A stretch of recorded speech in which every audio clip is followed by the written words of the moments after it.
Bonjour et bienvenue encore à cette étude du livre des Actes. Et on est tellement passionnés de continuer à apprendre ensemble sur l'exemple de ces premiers disciples et de ce livre magnifique qui touche tellement de principes vraiment importants où on trouve les applications directes à notre assemblée de nos jours.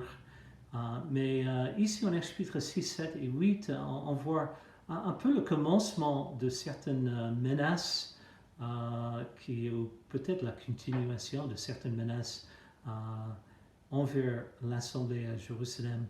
Et je pense qu'il y a beaucoup de choses à apprendre. Bien sûr, il y avait les menaces venant de l'extérieur.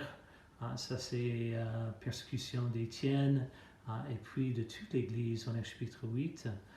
Mais ici, chapitre 6, on voit subtilement une menace venant de l'intérieur, une menace venant surtout au niveau de l'harmonie de l'Église. On va étudier plutôt en profondeur ces quelques versets d'essayer d'apprendre ensemble comment éviter certains obstacles à l'avancement de l'Église, de l'Évangile, de nos jours. Mais je voulais aussi dire, et remercier les Gros du Bois pour l'enseignement de cette semaine, mais en chapitre 5, verset 42, certainement le fait que le nombre de disciples augmentait, et à partir du verset 7, chapitre 6, augmentait beaucoup à Jérusalem, que ça venait et c'était lié à cet engagement, cette tenace, courage, hardiesse, dévouement des disciples qui étaient baptisés à Jérusalem, convertis, qui avaient suivi Jésus. Mais c'est tellement impressionnant et on voit cette image de leur engagement envers ce message de Jésus. Chaque jour, dans le temple et dans les maisons, ils ne cessaient pas d'enseigner et d'annoncer la bonne nouvelle de Jésus le Messie. Déjà, ça me défie tellement parce qu'on trouve beaucoup d'obstacles de nos jours à ne pas annoncer et enseigner la nouvelle de Jésus, la bonne nouvelle de Jésus. Mais je suis déjà inspiré et défié par leur engagement et leur cœur et leur connexion avec le Messie et leur amour et compassion pour les autres et leur conviction profonde malgré les obstacles de continuer à annoncer Jésus. Et on voulait commencer en tant qu'assemblée ici juste à vous inviter, si vous n'êtes pas encore chrétien, si vous n'avez pas la foi en Jésus, si vous n'avez pas la connaissance de qui il est, si vous n'avez jamais ouvert la Bible pour toi-même et commencer à explorer davantage qui est Jésus et ce qu'il a dit, ce qu'il a fait, comment il a vécu et ce qu'il ressent de toi, ce qu'il a fait pour toi. Je pense que ces questions sont tellement essentielles au centre de tout ce qu'on essaie de faire en tant qu'Église. Et il y a bien sûr des exemples pratiques à apprendre à travers ce message aujourd'hui, mais on ne veut pas quand même oublier l'essentiel. C'est notre relation individuelle avec Jésus qui nous rassemble en tant qu'Église, corps, famille spirituelle de Jésus. Ça va? Mais s'il te plaît, ouvre la Bible avec quelqu'un. Si tu n'es pas encore croyant, si tu n'es pas encore disciple de Jésus, et commence à explorer ce qu'il a fait pour toi, ce qu'il veut pour toi. Et ça m'a changé profondément la vie. Je ne peux pas même imaginer ma vie sans avoir répondu à cette bonne nouvelle. Et on veut t'encourager à faire la même chose. Mais bref, je pense que en tant qu'église à Jérusalem ou église à Paris, on a besoin aussi de relever ce que je dirais sont les 7 défis venant avec la croissance de l'Église. Et on va parler un peu plus pratiquement à notre assemblée ici vers la fin, mais on veut juste passer un peu de temps à voir, étudier les défis venant avec la croissance de l'Église à Jérusalem. Et on va étudier ce passage un peu plus en profondeur. Le premier défi, je pense que c'est le défi là où je veux mettre plus d'accent. Et les autres défis, je vais toucher pour ceux parmi nous qui sont dans les rôles de responsabilité, Église Maison, qui font partie du conseil d'église, une de ses équipes.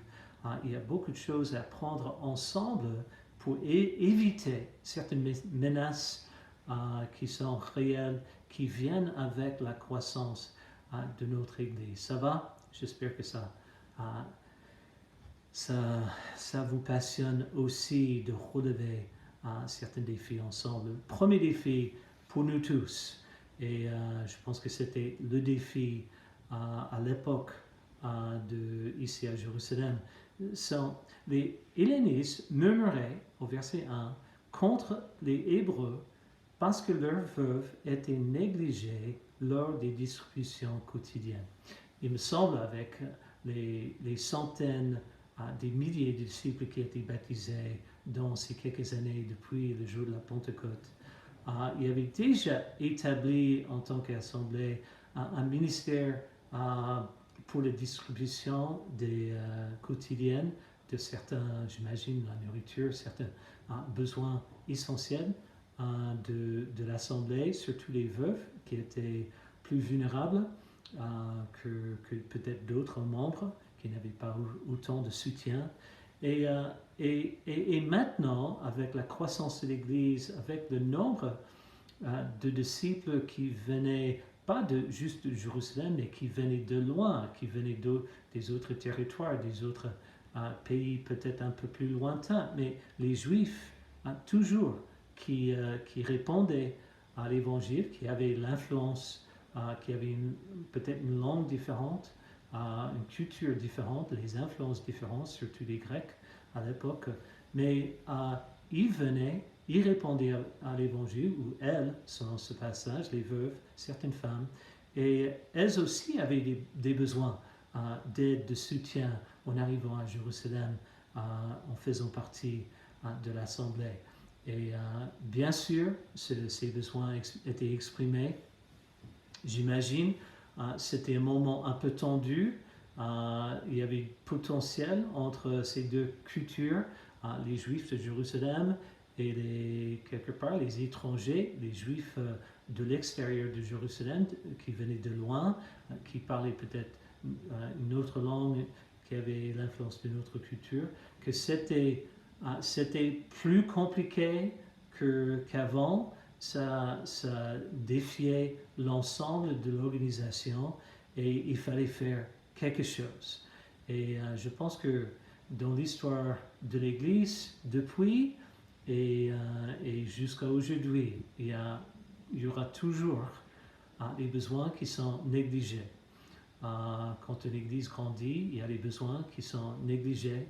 On a quand même une Église faite des êtres humains, des personnes qui ont besoin de continuer à grandir et à apprendre ensemble, ceux qui ont des responsabilités dans l'Église, ceux qui font partie de l'Église.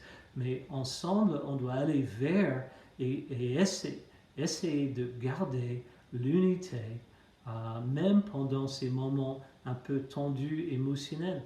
Et je vais parler juste quelques minutes. Je ne sais pas comment tu réagis quand tu vois une injustice, peut-être dans l'Église, ou tu vois un manque de considération, ou même un groupe ou une personne ou des personnes qui sont négligées. C'est important, je pense, à se poser cette question, même te poser cette question. Comment est-ce que tu réagis typiquement?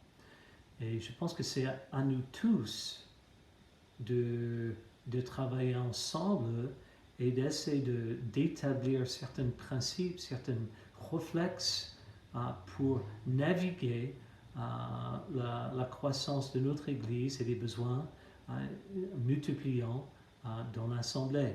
Et je vais juste souligner quelques ressentis. Murmurer, c'est le mot qui est donné ici. Je pense que ce n'est pas un mot positif dans la Bible, l'Ancien Testament. Les Israélites étaient définis, étaient décrits comme ceux qui murmuraient dans l'histoire. Je pense qu'il y a pas mal d'exceptions en quittant l'Égypte et ailleurs, mais c'est pas un truc positif de murmurer. C'est pas positif, c'est pas édifiant pour l'assemblée. Et ensemble, on a besoin d'un peu changer notre façon d'aborder un besoin qui est négligé parmi nous. Et je n'ai pas une pensée spécifique en tête par rapport à notre assemblée, mais je dis en général, râler, se plaindre, critiquer, même s'il y a des injustices, même s'il y a une certaine négligence, on a besoin de travailler ensemble de façon productive pour aborder ces situations. Et je pense qu'il y a pas mal de choses à prendre à travers l'exemple des 12 ici, l'assemblée ici, ensemble. Mais je pense que c'est quand même c'est compliqué, n'est-ce pas? Mais ce défi de maintenir l'unité dans l'Église est un défi qui vient de notre force intérieure.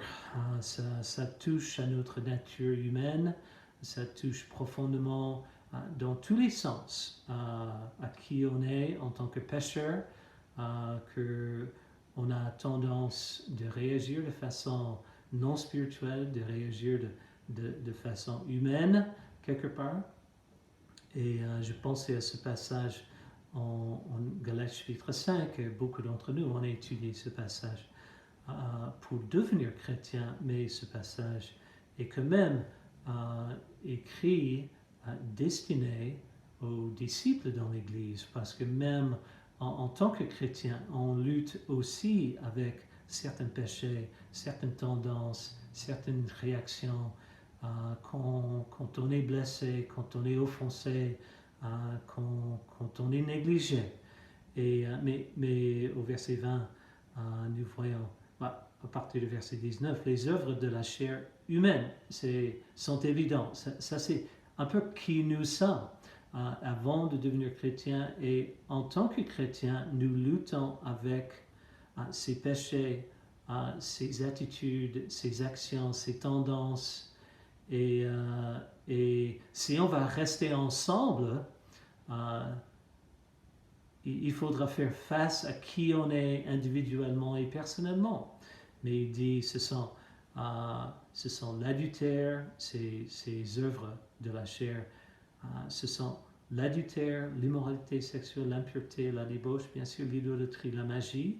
Mais puis ça commence à toucher les relations à l'intérieur de l'Église, les haines, les querelles, les jalousies, les colères, les rivalités, les divisions, les sectes, l'envie. Wow, si ça ne touche pas à notre façon de réagir à une injustice dans l'Église, ou si on est offensé, ou si on se sent négligé, que wow, on est là souvent dans notre vie d'église.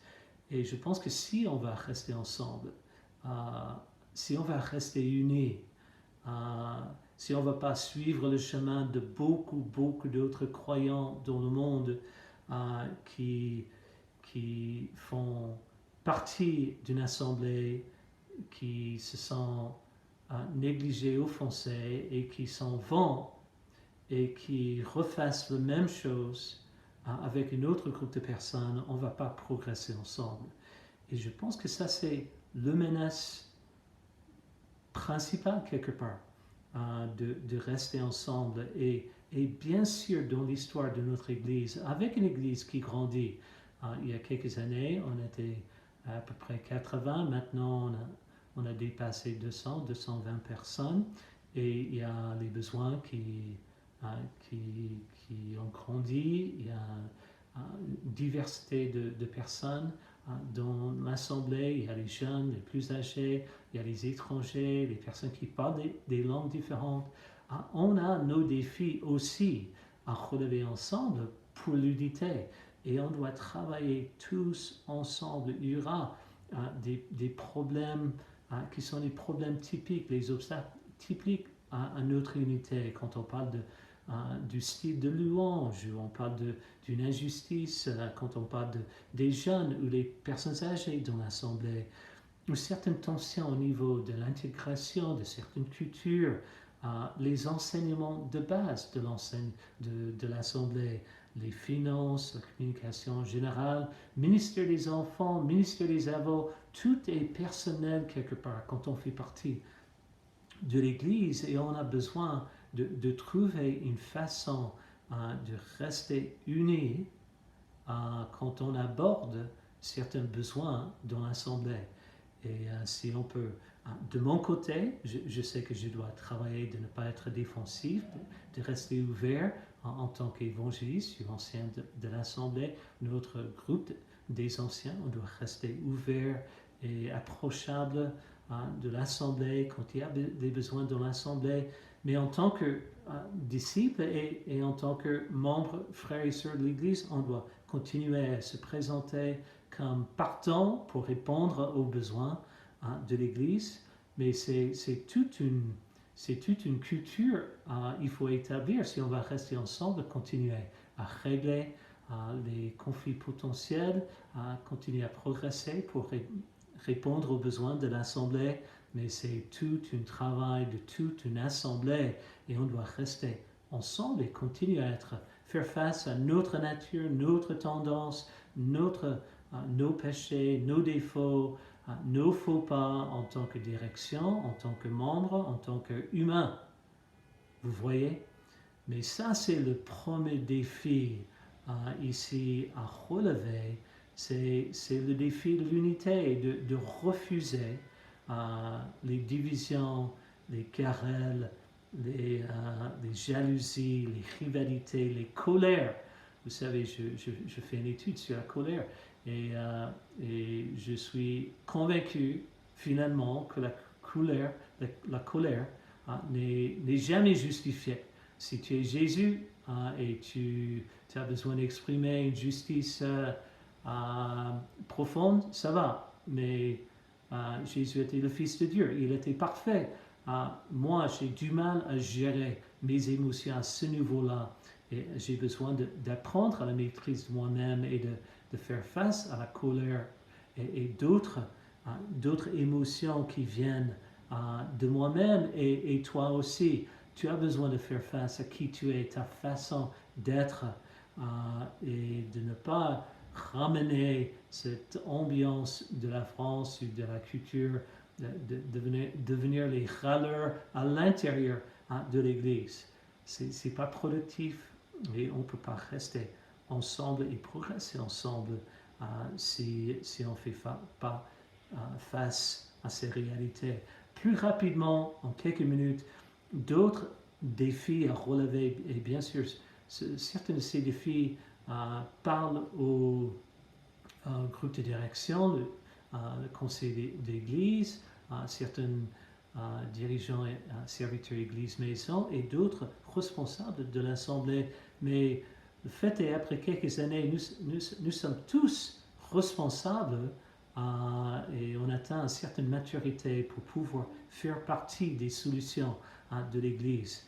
Mais le deuxième défi, c'est le défi de répondre sagement aux besoins grandissants. Et personnellement, je suis frappé par la réponse brillante, mesurée, pas personnelle. Ils n'ont pas pris ceci personnellement. Ils n'étaient pas offensés, pas irrités, mais ils étaient fermes dans leur et décisifs dans leur façon d'aborder cette situation. Ça, c'est le verset 1 et 2, verset 1 et 2 ici. Et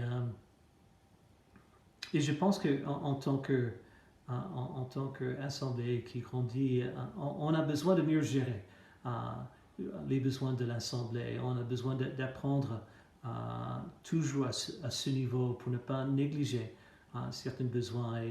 Et hier, on avait commencé à développer davantage notre conseil d'église, certaines équipes de service pour l'assemblée.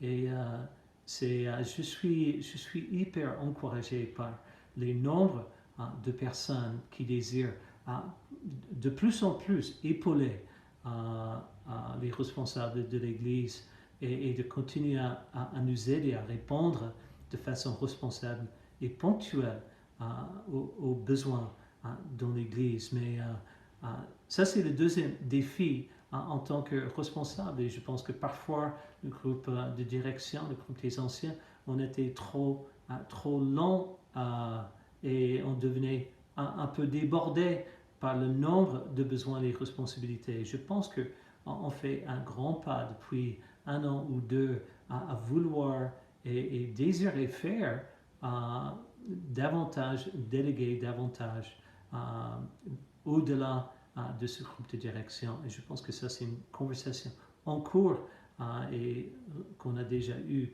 ce week-end. Troisième défi au niveau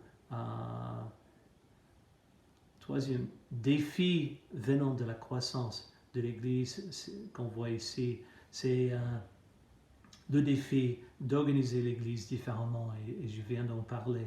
Mais on voit ici les 12 convoquer l'ensemble des disciples et dire, il ne convient pas que nous délaissions la parole de Dieu pour servir aux tables.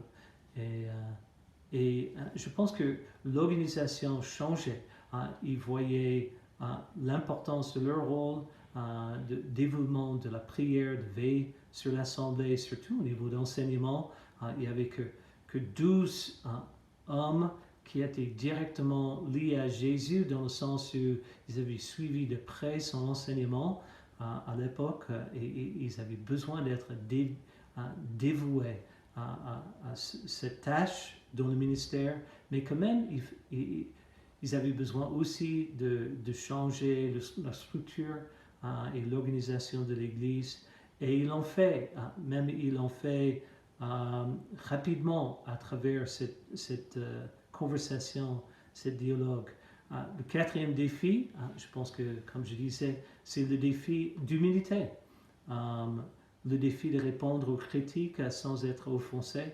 Je pense que au verset 3, c'est pourquoi, frères et sœurs, on lit ici, choisissez parmi vous 7 hommes de qui l'on rende un bon témoignage, rempli d'Esprit Saint et de sagesse, et nous les chargerons de ce travail sans hésitation, avec beaucoup d'humilité, mais aussi avec beaucoup de confiance envers l'Église et les personnes que Dieu avait élevées dans l'Église. Ils étaient prêts à déléguer ces responsabilités, mais il fallait de l'humilité, d'accepter leurs limites, aussi d'accepter les forces d'autres personnes dans l'Assemblée, et je pense que ça c'est un défi à relever aussi toutes les étapes de la croissance de notre Église ici à Paris. Cinquièmement, le défi de fixer les priorités pour chaque rôle dans l'Église, ça c'est le verset 4. Quant à nous, nous continuerons à nous consacrer à la prière et au ministère de la parole. Et je pense qu'ils étaient fermes par rapport à leur responsabilité principale, leur désir de continuer à veiller sur l'enseignement et sur l'ensemble de l'Assemblée à travers la prière. Et leur engagement envers la prière pour les membres de l'Assemblée, ça m'inspire, ça me défie, mais c'est ce qu'ils ont choisi à faire. Ils avaient fixé des priorités, ils n'ont pas lâché ce qui était le plus important pour eux à faire. Et je pense que nous avons tous besoin de faire ça à n'importe quel niveau de responsabilité dans l'Église, de continuer à gérer les priorités.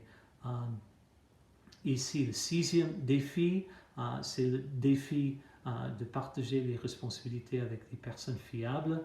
Je pense que ça c'est, on est en train de grandir en tant qu'assemblée et grandir en confiance les uns envers les autres, de mieux déléguer, de déléguer et donner cette responsabilité avec beaucoup de confiance.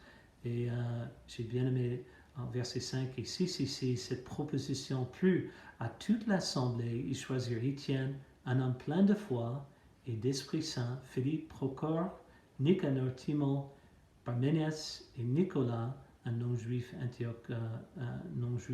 d'Antioche converti. Et ils les présentèrent aux apôtres et posèrent les mains sur eux en priant. En fait, c'était l'ensemble de l'assemblée qui avait identifié ces personnes qui avaient une réputation d'être plein de foi, plein d'Esprit Saint. Quand je pense à ça, je pense à ce passage en Galates, juste après le passage qu'on vient de lire ensemble. Mais le fruit de l'Esprit, c'est l'amour, la joie, la paix, la patience, la bonté, la bienveillance, la foi, la douceur, la maîtrise de soi. Waouh! Voilà les qualités qui sont essentielles pour assumer des rôles, des responsabilités dans l'Assemblée. Ils ont reconnu ces 7 hommes à avoir ces qualités, les hommes spirituels, je dirais, remplis d'Esprit Saint. Je pense que c'est une description que j'aimerais bien que vous ayez de moi, un homme rempli d'Esprit Saint, de foi, de sagesse. Et je pense plus on s'approche du Seigneur, plus on marche avec le Seigneur, plus on a l'occasion de développer cette réputation. Mais ils ont bien choisi les individus qui avaient une réputation auprès de l'Assemblée. Et les apôtres n'ont pas hésité de déléguer certaines ces responsabilités tout de suite. Et je pense que le corps du Christ, lié par l'Esprit Saint, il y a bien sûr on a une assemblée de plus de 2 personnes qui ont beaucoup de talents, beaucoup de dons différents, des dons naturels et dons spirituels qui existent pour l'édification du corps du Christ. Je pense que c'est à nous en tant que responsables, en tant qu'évangélistes anciens, de continuer à bien voir, identifier ces qualités dans l'Église. Éphésiens chapitre 4, la Bible dit c'est Jésus qui a donné les uns comme apôtres, les autres comme prophètes, les autres comme évangélistes, les autres comme bergers, enseignants. Il l'a fait pour former les saints aux tâches de service en vue de l'édification du corps du Christ.